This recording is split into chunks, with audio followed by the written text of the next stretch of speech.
Hey guys, this is Mauisnake bringing you my FaceIt Major London playoff predictions.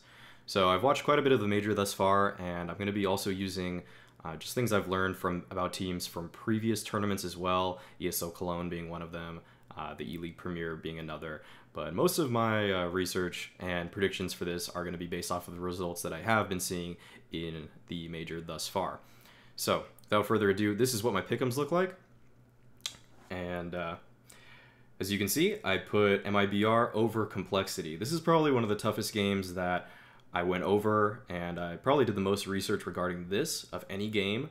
So the reason I think that MIBR is going to 2-0 Complexity, despite Complexity looking so strong, is actually almost not due to research at all. It's a lot of it has to do with nerves and inexperience or experience.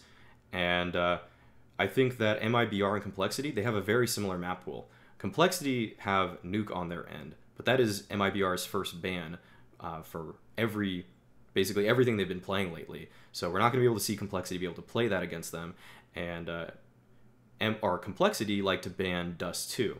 And that's one of MIBR's picks, but MIBR is also very confident on a lot of the other maps that we've been seeing Complexity play, which have been Inferno, Cache, and Mirage. And what I think the picks are going to look like will probably be Complexity picking Inferno, and then MIBR will pick Cache, and it probably will end up being Mirage, could possibly be Train, maybe Overpass, but I assume Complexity will probably ban Train in the second phase banning, and MIBR will ban Overpass. That just is kind of from what I've seen thus far in the Swiss system, and from the major qualifier that Complexity played also, it seemed like they were fond of these kind of maps. So probably Inferno, Cache, and Mirage. And I think MIBR is very comfortable on Inferno and Cache. Those probably being the first two maps. I think they're just going to take it. Complexity, they've shown some great CT aggression. And in fact, I think they're probably one of the hardest teams to play against in this entire tournament. Their CT sides have been formidable, and they've been making a lot of group plays. A lot of the dominance that Complexity showed on Inferno, for example, was predicated on them just re-aggressing bracket constantly or fighting for banana a lot in the early rounds. But the thing is that MIBR, of all teams, is okay with this. They're okay with just holding for a little bit. Complexity, they really want more information all the time when they play that CT side, and I think that might come to bite them because they're facing off against players that know that's going to be coming their way. Fallen is not scared to put his op in a position that he will be able to stop any kind of re-aggression, and Complexity, you're going to have to learn really fast that they can't be as aggressive as they were in some of their other matches against MIBR. I think MIBR just is a little too well-versed in the aggressive CT meta to get just tricked or caught off guard that easily. I think Complexity is still going to give them a rough time. I think these games are going to be very competitive and close. One thing that is going Complexity's way is that I think this might actually be the second best prep team at this entire tournament thus far. I think Liquid might be the most prepared team that I've seen. And Complexity, number two, I've always been really big on preparation. And Gambit, for example, the reason they were able to make the run that they did was because it looked so fluid from start to finish every round. There was very little deliberation that took time out of the round for them. It seemed like they knew how to respond to everything, and Complexity reminds me a lot of Gambit. So I would like to see a close game. I mean, I'm actually rooting for Complexity here in this tournament. I want to see Complexity do well. I love Ye. I like Stanislaus' resurgence. I like the storyline behind this team, how Jason Lake has been fueling it for so long, and finally they made it again to a major playoffs, and it's wonderful to see the organization back on top, but I still think that MIBR's personal individual experience and just their matchup, especially based off of the map pool for both these teams, is going to lead to MIBR taking this one. The second matchup is Navi versus Big, and Big has shown quite a bit of promise as well.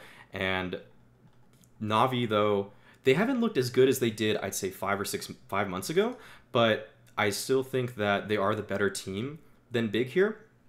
So I think the way the picks are going to go will probably be along the lines of Dust 2, Train, and Nuke. I think those are three maps that both these teams want to play, and I think the bans other than that, Navi always perma-bans Cache, so we're obviously not going to see that.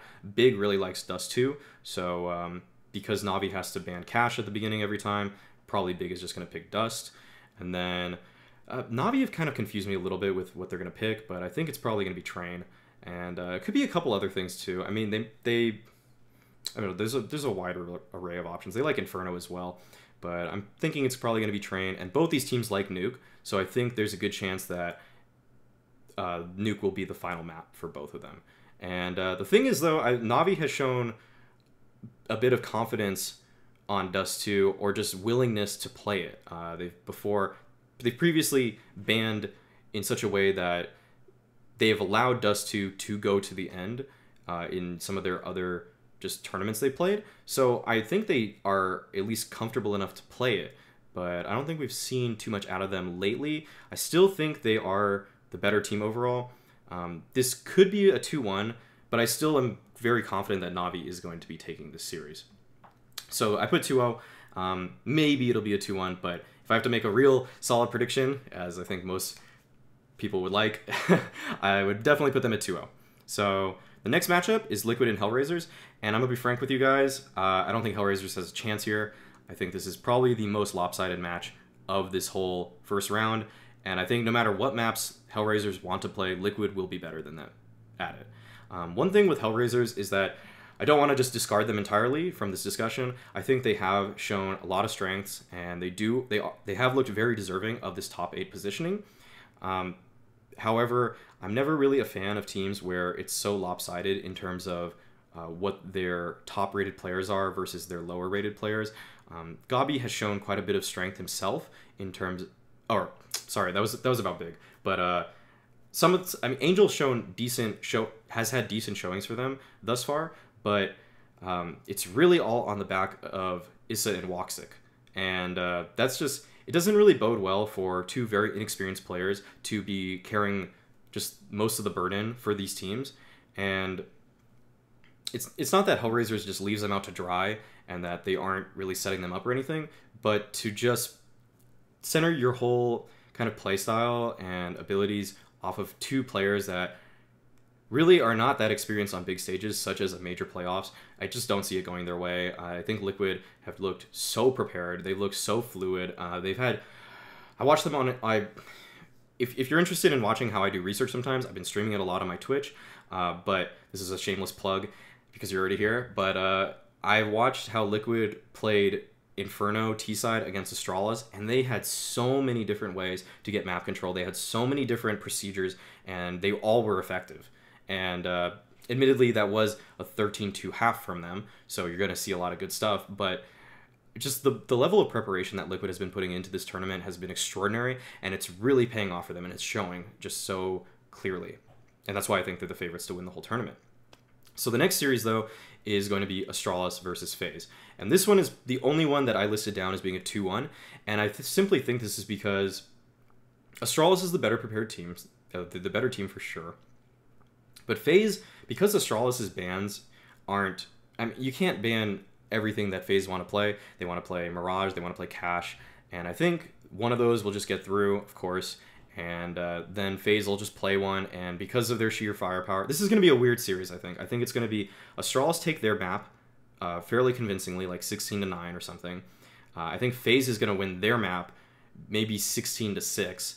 And then I think Astralis and FaZe, it'll be maybe a close game, but like at best 16-11 maybe for FaZe, or for Astralis. So even though it's going to be a 3-game series, I feel like the maps are going to be fairly lopsided. When Astralis is prepared on a map, they're really prepared. And when FaZe are comfortable on a map, they're just taking duels, they're taking fights, they're taking map control very aggressively and with just sheer gun work a lot of the time, and in such a way that it makes Astralis uncomfortable at times. And I think FaZe have the skill and firepower to at least take a map off of Astralis, even though Astralis has looked very good in the recent months, especially prior to the player break.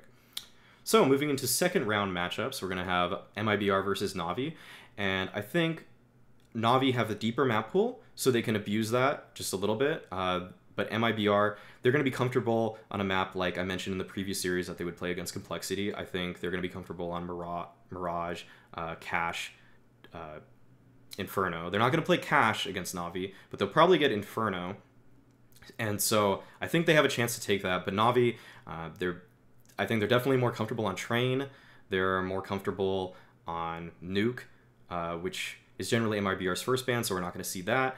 But they're still very comfortable on Mirage, and and Overpass, and MIBR might let one of those slip through. I think they just kind of have to, and might just be Overpass at the end of this, and I think Navi's just the better team on a map like that. They're just more prepared, and there's so many stages to the rounds on an Overpass match that Navi has just prepared, they're really set for, and I think that'll take them the distance. So 2-1, and I pretty much, it doesn't even need to be Overpass for map 3. I think that Navi is probably just going to take this one. For the other semifinals game, that's going to be Liquid versus Astralis, and I think Liquid, this is probably going to be the closest and best series of the entire tournament.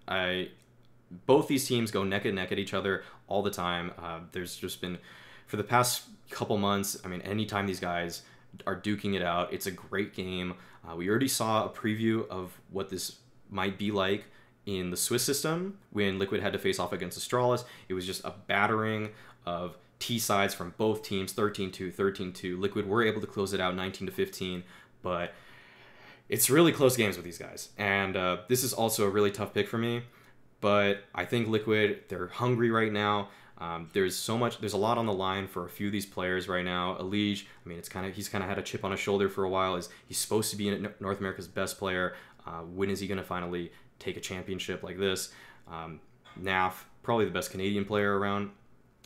And, I mean, Taco, it's huge for him. Thorin said something about this. It'd just be incredible for Taco to walk away with another major championship. This would set him up, himself above and beyond any other Brazilian players. He was able to step away from what was surely the best Brazilian team, and to still have to win another major championship on top of that. It would be huge for his career. So much going into this for Liquid. I think that the storyline is set up for them to take this, and storylines aren't everything. Of course, there's a lot to the game on top of that, but Liquid have just come in with a fire that I don't think Astralis can put out right now, and it's a little generic, little cliche, but really these are going to be tight and close games, and I think Liquid will just edge out Astralis by the end of it all. So that takes us to our final, and this is going to be a little less exciting in my opinion. I think Navi, they've shown kind of a hesitation in a lot of their gameplay, and I think Liquid can abuse that. Liquid, like I said before, they seem so well versed, so well prepared no matter what happens on the map. I think that they have a response to it immediately. They have a secondary game plan in mind for every single round. With Navi, sometimes I've seen them stumble on rounds. I've seen them sometimes simple dies, and that's that. And if you're, again, when you're putting a lot of your faith into a single player, I think that it becomes a little bit easier to just anti-strap them in particular, especially if he's your best player and your opper. That's just such a vital role that those kind of players can carry teams. However, Liquid, with just how much work they've been doing clearly in preparing for this tournament, I have no doubt that by the time the finals roll around, they will have seen enough of Simple. They will know his tendencies. They will know what he wants to do. Simple, he's a force, of course, and there's nothing, you can't just shut players down like that entirely ever, but you can game plan around them, and in doing so, I think Liquid can actually bring this home back to North America for the 2 in a row, back-to-back, NA major championships. So, hope you guys enjoyed, though. That is my full prediction. Any comments, questions, be sure to drop those beneath. And yeah, if you're interested in seeing me do just live analysis, I've been uploading my player analyses quite a bit, but sometimes I'm just doing research on my own, and I'll do that occasionally nowadays on my Twitch stream. So if you're interested in seeing that, I just did it a couple days ago, just, you know, drop a follow, whatever, and, you know, sit back and you could just listen to me talk about what I see in a round when I just watch things unveil or unfold. So that's really it, though, guys. Best of luck to you guys all with your predictions. I mean, make your own choices, but this is what I'm doing. So, peace out.